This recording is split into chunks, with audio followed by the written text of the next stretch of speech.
Hello mga ka-RAMPAge! This is Joie once again and welcome back to my channel.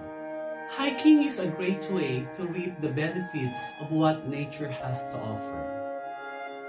The elements whip us into shape and we sweat out our frustrations. In this video, please come along with us as we traverse the rocky Ob Hill and get to know the new vlogger in the making as he takes over the vlog on the later part of the video.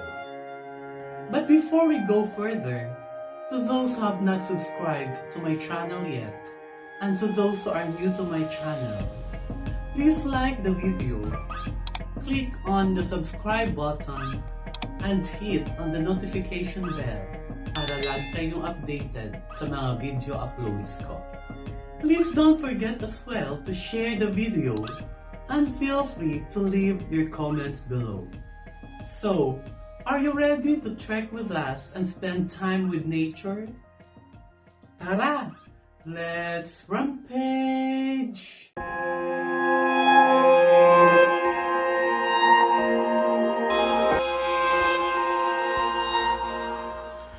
The road to Aklan is a long winding series of ups and downs, zigzags and turns, making it one of the bumpy and exciting place to visit.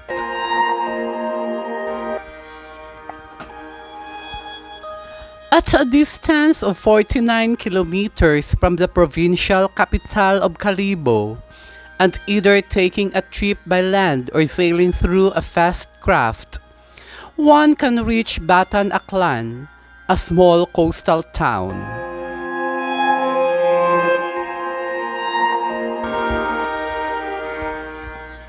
Batan is a fourth-class municipality with a population of 33,484 as per the 2020 census.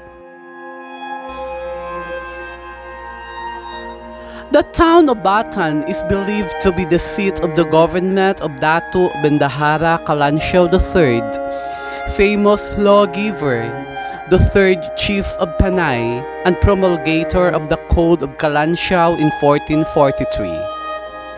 Its museum stood a few steps away from the port of Batan.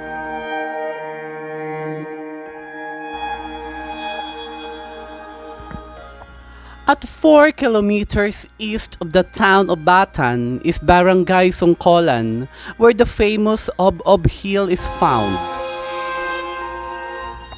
It stands like an unmanned, unlighted lighthouse welcoming the lost and tempest-ridden seafarers. It is surrounded by waters, stones, and trees. To reach the hilltop of Ob Hill, you will be starting off strolling to the seashores of Ob Beach and hopping along stones. Hopefully, you'll start early before the sweltering sun starts to hit its peak. One can trek the 660 feet high of shady climbing trail until you reach the hilltop consisting mostly of rocks, some covered with moss and young vines.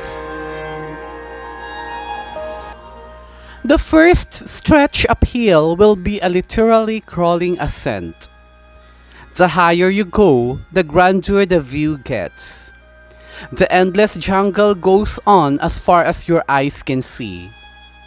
One can catch a glimpse of the glimmering ocean on the horizon. The rolling forested hills curls and curves in every direction.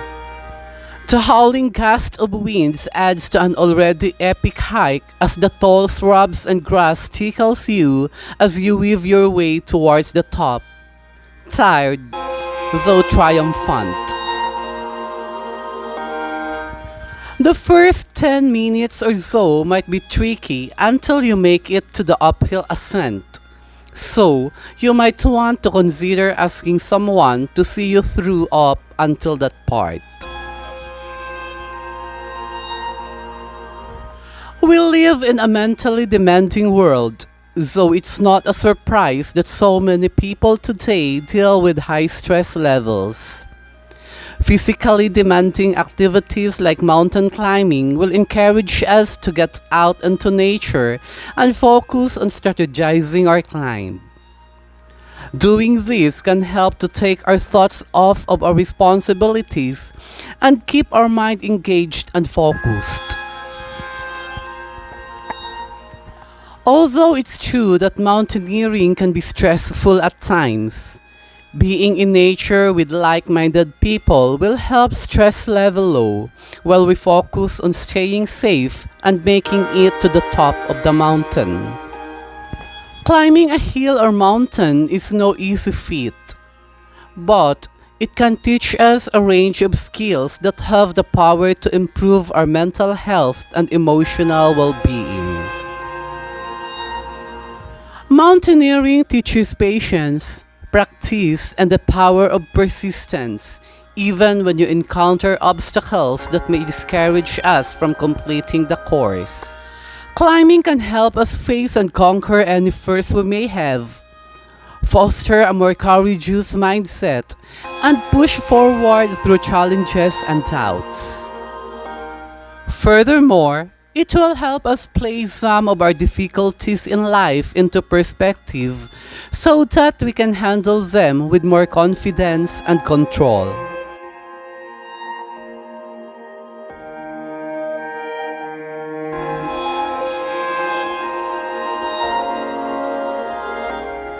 It's a very common misconception that it is easier to descend than to ascend.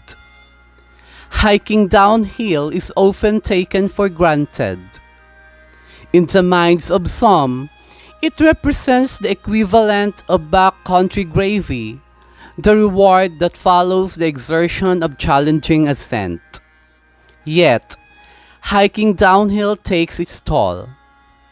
Twists, slips, and tumbles are most likely to happen while descending. Generally, descending seems the most rewarding part of the trek. All the science works in your favor except for friction, and if by chance you mess up with it, you will go rolling in the deep. Come and visit Songcolan, Batan, Aklan, and hike Ob Hill. The hike for now is completely free and very untouched. You will hardly ever encounter anyone else on the trail.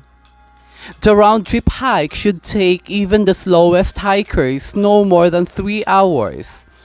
But along those through hours, one traverses through a wide variety of landscapes and sceneries.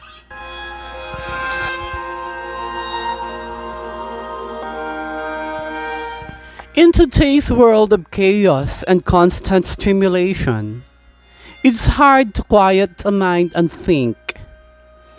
Getting into nature offers a way to find some silence and clarity, and it's an important tool to counter our standards of survival in society. It soothes and clears the mind, makes us more mindful. It rejuvenates and increases happiness, and it thus offers us advice. The vibrancy of the trees and flowers and the view in general overwhelms our eyes, while the deep blue of the sky inspires. In nature, the birds serenade us, and the fresh air electrifies more than coffee ever could. As we deeply breathe in the wilderness, the stagnant things seem to fall away. Hiking is a great way to reap the benefits of what nature has to offer. The elements whip us into shape and we sweat out our frustrations. Every climb offers an opportunity for us to learn something new about the world around us and how to prepare for every eventuality. Plus, we will have to learn how to stay safe in nature, even when encountering potentially dangerous situations. All our senses are awakened when we spend time with nature. Hiking helps us to connect with our roots to this earth, giving us a feeling of responsibility to protect and preserve its sacredness.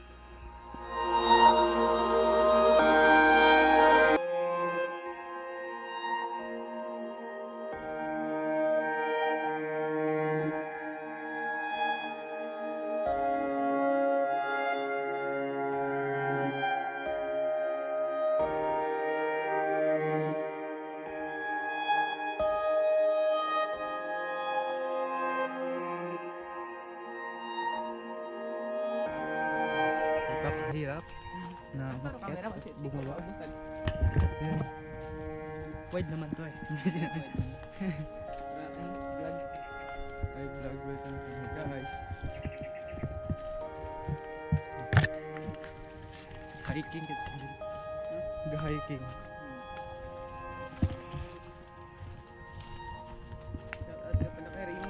Shoutout kay Raymond, hindi nakasama dahil hindi siya imbitado guys.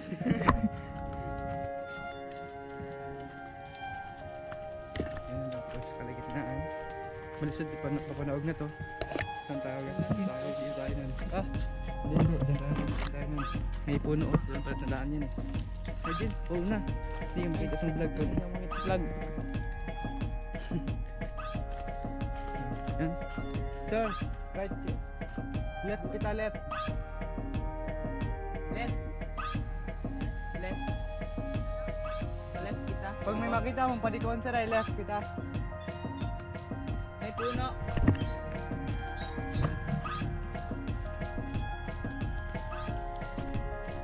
Right, left again. Left again. Guys, naiiwan na kami guys. Hirap na guys eh. Ito din. May puno. Dito tayo nagpahinga.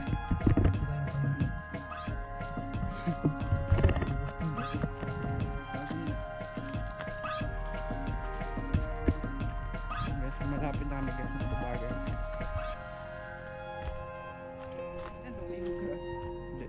Hindi. Dito kami lagi nagpapakairap guys. Umuwi guys.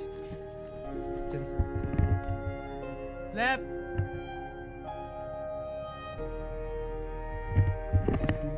Maganda. Maganda siya. So guys, mahihirapan tayo bumaba guys. Parang madulas kami ah.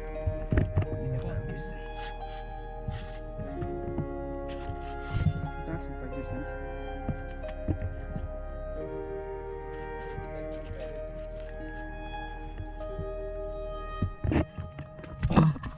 Guys, makakagpas tayo sa round na to. Imagine, wait please.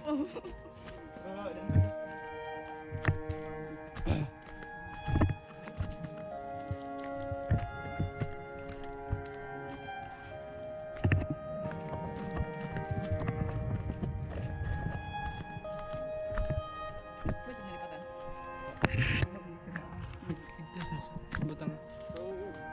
Guys, dito kami dumaan kanina guys, napaka gulo. Walang guys, mabuti lang mataas yung spider sense natin guys. Mahina lang pre. Mataas yun, mataas yun.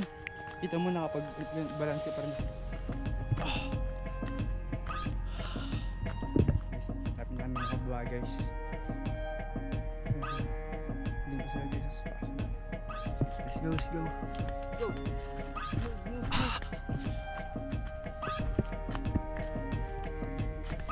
Kita nyo na ba ito guys?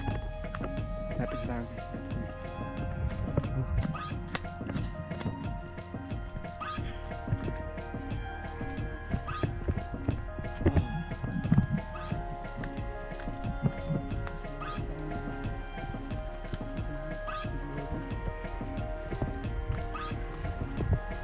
Go.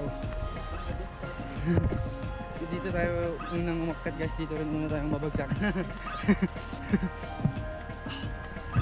Ano nga ikaw na Spider-Man sa scuba trip water? Kayang-kaya to, kayang-kaya to. Yun lang, ang bulog-bulog.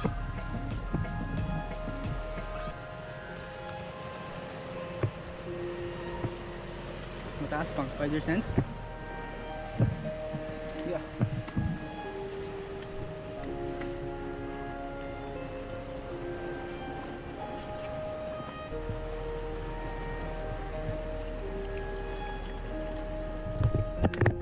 Yes.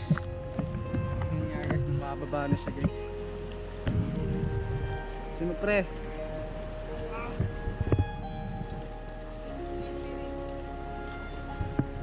Sukat.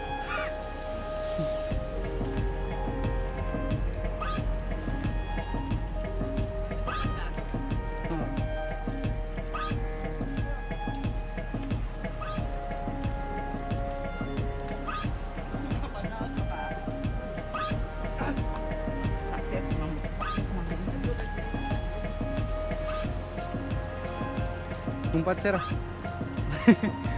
Tumpat.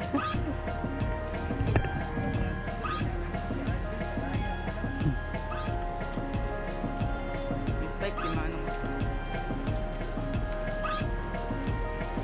May gagawin forward yan. Backward. Ano sir? Aso?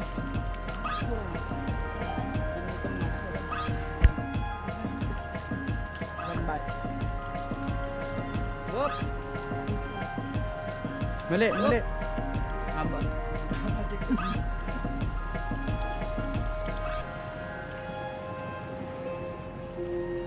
Hi!